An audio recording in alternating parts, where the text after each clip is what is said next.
নতুন একটি মেসেজ দিতে যাচ্ছি। যেমন লাউ গাছে ফুল থেকে কীভাবে লাউ উৎপাদন বেশি করা যায়। ফুল থেকে অনেকে অবাক হয়ে যাবেন, ফুল থেকে কীভাবে লাউ তৈরি হয়। হ্যাঁ ভাই, ফুল থেকেই লাউ তৈরি হয়। লাউ গাছে দুটি ফুল থাকে, একটি স্ত্রী ফুল, একটি পুরুষ ফুল। দুটি ফুলের যখন স্পষ্ট হয়, যখন ছোঁয়া লাগে, তখনই কিন্তু ফলটি উৎপাদনই হয়। তাছাড়া কিন্তু লাউ উৎপাদন হওয়ার কোনো সম্ভাবনা থাকে না। আমরা অনেকেই জানি একটি মাছি আরেকটি এই ফুল থেকে আরেকটি ফলে যায়, তখনই পরাগণরা স্পর্শ পায়। আর যদি আমরা সেটাকে অনেক সহজ করে নিয়ে আসতে চাই, তাহলে একটি মাথার ব্রেন খাটাতে হবে। যেমন মাছি যদি একটি ফুলের থেকে আরেকটি ফুলে যাওয়ার পরে যদি ফলটি পুষ্ট হয়, তাহলে আমি ফুল থেকেই পরাগণটা সংগ্রহ করে যদি লাউয়ে স্প্রে করে দেই, তাহলে কিন্তু এই ফলটা স্পষ্টই হবে। আমি অনেকবার পরীক্ষা করে দেখছি এটা হয় কি না। আমি ভালোভাবে অনেকগুলো ফুল একত্র করে মিলিয়ে ওখান থেকে পরাগণটা বের করে আমি একটি পাত্রে রেখেছিলাম। তারপরে গাছে স্প্রে করে দিছি। আমি ইনশাল্লাহ সাফল্য হয়েছি। আমার গাছে অনেক লাউ খুব মিষ্টি হয় খেতে, লাউ প্রচুর ধরে।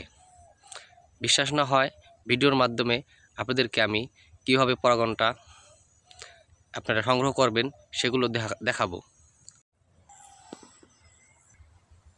লাউ থেকে কীভাবে পরাগণু বের করে গাছে প্রয়োগ করবেন, অবশ্যই না দেখলে আপনারা বুঝতে পারবেন না। আমি ভিডিওর মাধ্যমে আপনাদেরকে সেগুলো দেখাবো, আপনারা আমাদের সাথে থাকুন।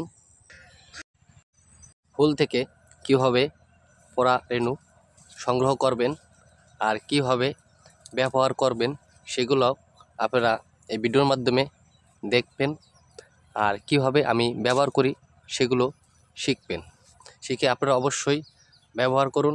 ব্যবহার করলে অনেক লাউ পাবেন, আপনি লাভবান হবেন। আশা করি আপনার ভিডিওটি সম্পূর্ণ দেখবেন। প্রথমে লাউ গাছ থেকে কিছু ফুল সংগ্রহ করতে হবে। এরকম যে ফুলগুলো এখনো ফুটেনি, সেই ফুলগুলো সংগ্রহ করবেন। তারপরে সে ফুল থেকে পরাগণগুলো বের করতে হবে। কীভাবে বের করবেন আমি এক এক করে সেগুলোকে আপনাদের দেখাবো। আর এইটা কীভাবে ব্যবহার করবেন সেটাও আমি আপনাদেরকে বলে দেব। আপনারা অবশ্যই আমাকে একটু ফলো করবেন, আমি আপনাদেরকে দেখাচ্ছি। প্রথমে একটি পাত্রে কিছু পানি নিতে হবে। তারপরে ফুলটি এখান থেকে কেটে ফেলবেন।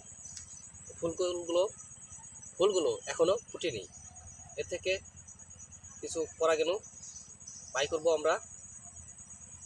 এই যে দেখতে পাচ্ছেন, এগুলো এই পাত্রের ভিতরে রাখতে হবে।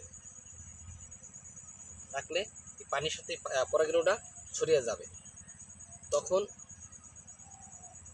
আমরা যখন স্প্রে করব ওষুধ, তখন এই সাথে পরাগণুটা দিয়ে দিলে অ্যাডজাস্ট হয়ে যাবে। আমার মৌমাছি হাতে না আসলেও চলবে। সেজন্য আমরা এই পদ্ধতি বেছে নিয়েছি। আমি প্রথমে ব্যবহার করে সাফল্য হয়েছি, তাই আপনাদের মাঝে আসলাম। আপনারাও এই পদ্ধতি ব্যবহার করে সাফল্য হন, সেই আশা কামনা করতেছি। কারণ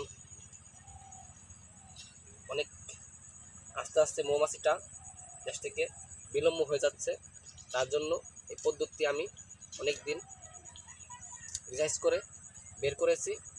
যদি মৌমাছি একটি উলের সাথে লেগে যদি পরাগণ হতে পারে, তাহলে এই পরাগণগুলো আমি যদি গাছে স্প্রে করে দেই, তাহলে তো হওয়াটাই স্বাভাবিক। সেইভাবেই আমি এক এক করে আমি এগুলোকে বের করেছি। আর বের করে পানির ভিতরে নিয়ে একটি পাত্রে রাখলাম। যখন আমি ওষুধটা গুলানো হয়ে যাবে, তখন এই ওষুধ গুলানোর পরেই আমি এটা পানিতে ঢেলে দেব। ঢেলে দিয়ে একটু পানিটা ভালোভাবে নেড়ে ছেড়ে নেব। তখন আমি স্প্রে করে দিলে পরাগণটা প্রত্যেকটি গাছে ছড়িয়ে যাবে, ফলে পর্বে ফলটাও সম্পূর্ণ হবে। দেখুন অনেকগুলো ফুলের পরাগণগুলো নিয়েছি।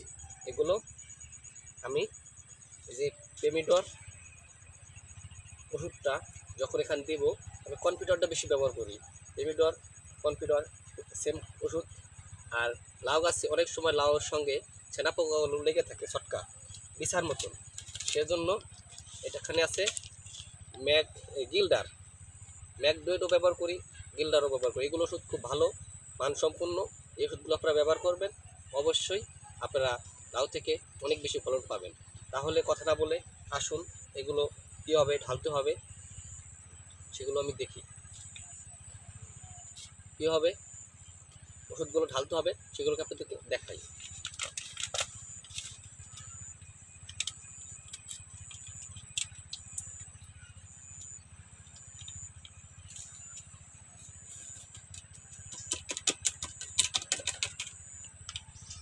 প্রতি গ্রামে একটি করে পেমিডর আর গিল্ডার আপনারা দিয়ে দেবেন। লাউয়ে কোনো ছটকা ছেনা কোনো ধরনের লাউয়ের উপরে যে পোকাটা থাকবে না। ইনশাল্লাহ আশা করি আপনারা এই ভিডিওটি সম্পূর্ণ বুঝতে পারছেন। আপনারা আমার পাশে থাকবেন, আমি আপনাদের পাশে আছি। গাজী মোহাম্মদ মনসুর।